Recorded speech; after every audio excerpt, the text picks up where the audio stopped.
A Bíblia é o livro mais fascinante de todos. Nele o Criador se revelou ao mundo, bem como fez conhecido seu plano eterno para redimir a humanidade caída. Ela é dividida em Antigo e Novo Testamento, com um total de 66 livros. Essa coletânea foi escrita em um período de 1600 anos, em 3 línguas distintas, hebraico, grego e aramaico, pela instrumentalidade de 40 autores diferentes, provenientes da Ásia, África e Europa. Esses autores, em tempos, lugares, línguas e culturas distintas, em nenhum momento da narrativa bíblica se contradizem, mas de maneira harmônica e progressiva, trazem um relato da história da humanidade, deixando evidente que sua verdadeira autoria é única. Se trata do Deus Todo-Poderoso se revelando a nós. A Bíblia começa com o livro de Gênesis, que em latim significa origem, e relata o princípio de tudo.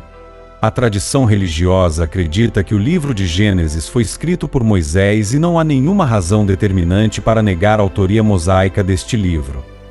Gênesis provavelmente foi escrito entre 1440 e 1400 a.C. e a língua original foi o hebraico, língua falada na Palestina antes do cativeiro. Este livro possui 50 capítulos e a maioria das doutrinas da Bíblia é introduzida de forma semente no livro de Gênesis, ou seja, as doutrinas da criação, imputação do pecado, justificação, expiação, depravação, ira, graça, soberania, responsabilidade humana e muitas outras são abordadas neste livro. De maneira progressiva, essas doutrinas vão sendo esclarecidas e explicadas no restante da Bíblia. O livro pode ser dividido em 2 seções, a história primitiva e a história patriarcal. E agora, de maneira panorâmica, vamos ver juntos os principais eventos e ensinamentos narrados neste livro. Gênesis se inicia com o relato da criação e começa com a frase: "No princípio criou Deus o céu e a terra". Não há nenhum esforço por parte do autor para defender a existência de Deus, mas ele parte do pressuposto de que Deus existe e é o Criador de todas as coisas. No primeiro dia da criação, Deus criou a luz e a separou das trevas, chamando a luz dia e a escuridão noite. No segundo dia, Deus separou as águas entre as águas que estavam debaixo da expansão e as águas que estavam sobre a expansão, e chamou a expansão de céus.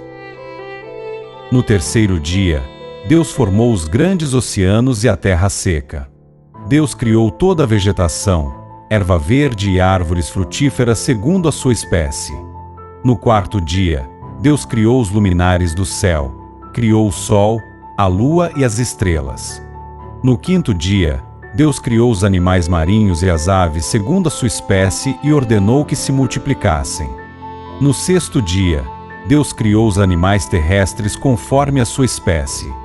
Deus também criou neste dia o homem, Adão, e a mulher, Eva, segundo a sua imagem e semelhança. Os abençoou e ordenou que se multiplicassem e povoassem a terra, e que dominassem sobre toda a sua criação. Assim concluiu Deus todo o seu trabalho criativo. Tudo foi criado perfeito e bom. E no sétimo dia, Deus descansou de toda a sua obra. Após o relato da criação, a narrativa nos mostra que Deus criou um maravilhoso jardim no Éden e ali colocou o homem.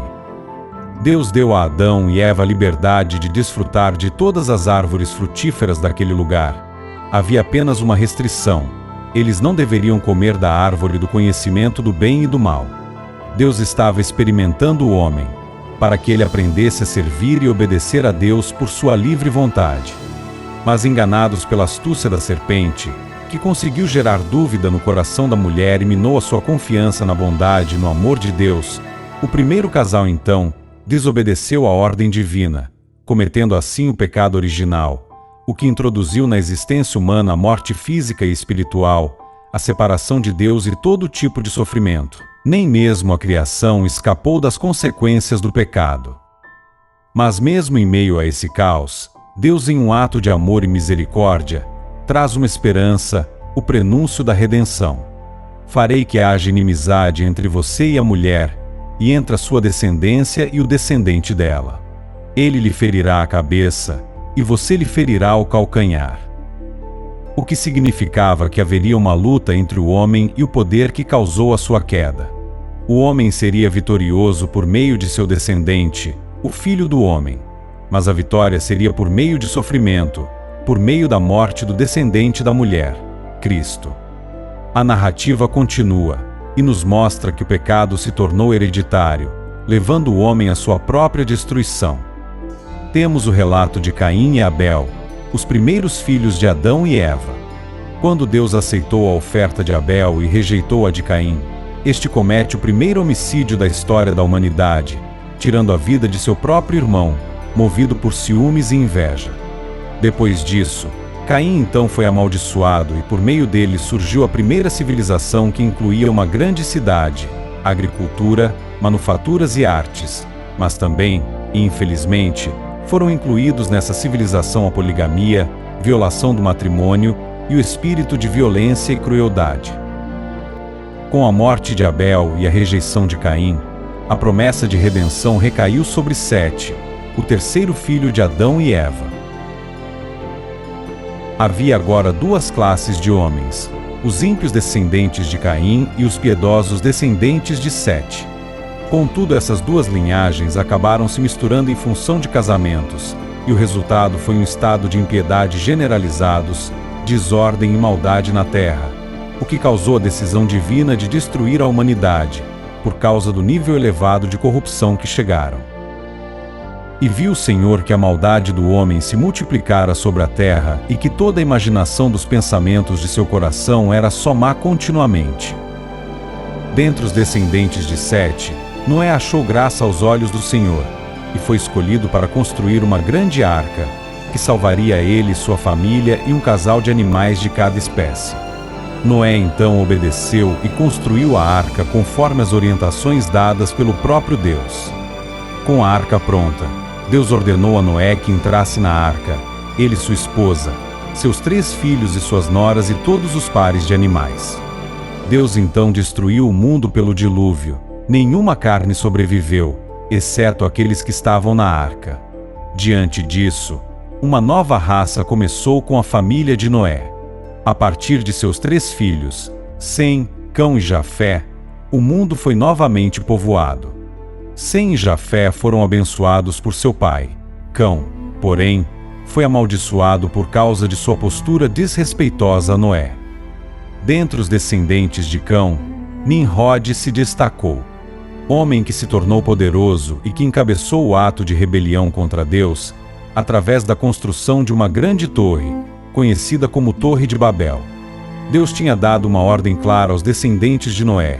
Eles deveriam povoar a terra, mas a intenção daqueles homens ao construir a torre era afrontar a Deus, se tornarem famosos e não serem espalhados pela terra, o que colidia frontalmente com o que Deus havia determinado.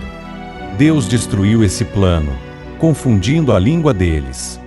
Deus os dividiu em grupos linguísticos e os espalhou por todas as partes da terra, como antes havia determinado. Depois do evento da Torre de Babel, são narradas as gerações de Sem, o filho de Noé sobre quem recaiu a promessa de redenção. E propositalmente a genealogia de Sem chega ao nome de Abrão, que posteriormente seria chamado Abraão, nome do homem que teria um papel muito importante na história da redenção.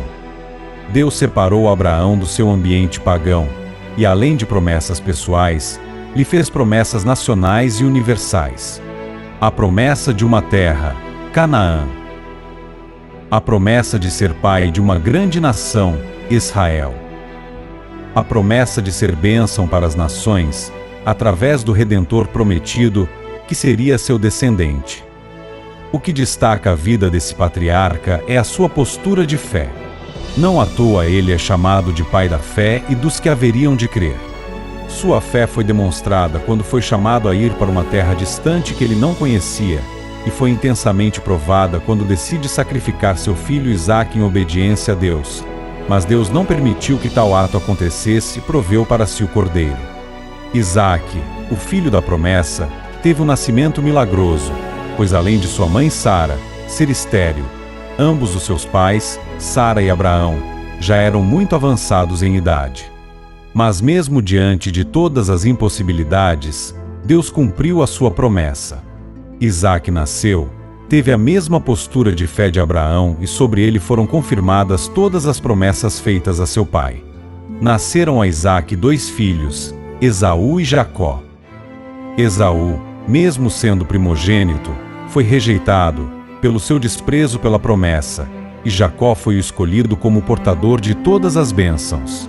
Jacó, apesar de todos os seus ardis e astúcias, que fizeram vítimas a seu próprio pai e irmão, e que justificava o significado do seu nome de enganador, apesar de seus defeitos de caráter, Deus viu em Jacó o seu sincero desejo de se tornar herdeiro da promessa, e em um sonho, Deus se revela a Jacó, confirma e transfere a ele todas as promessas feitas a Abraão e a Isaque, e posteriormente lhe dá um novo nome, Israel, nome pelo qual seria chamada a nação composta pelas 12 tribos provenientes de seus 12 filhos.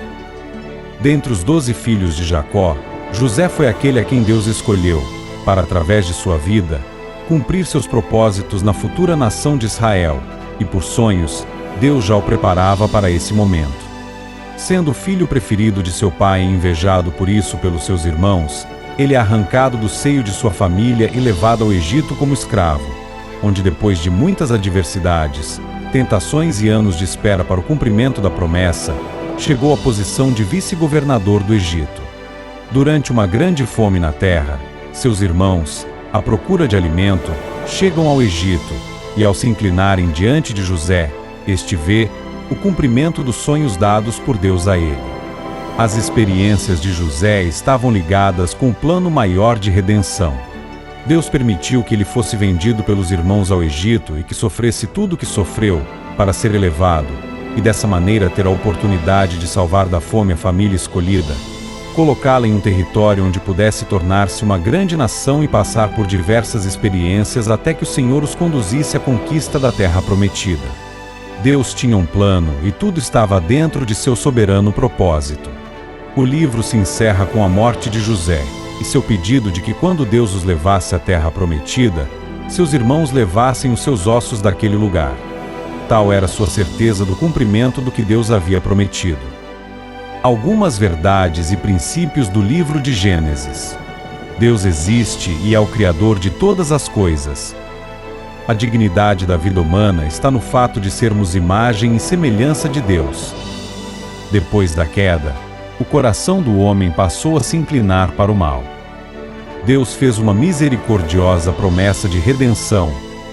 Deus escolheu uma linhagem para que pudesse enviar por meio dela o seu Filho ao mundo. Esse vídeo com o relato panorâmico do livro de Gênesis não substitui a leitura particular e individual deste livro. Se você deseja conhecer mais da Palavra de Deus, então leia constantemente a sua Bíblia. Obrigado por assistir a esse vídeo. Não se esqueça de se inscrever no canal, marcar o sininho das notificações, compartilhar e deixar o seu like. Até o próximo vídeo.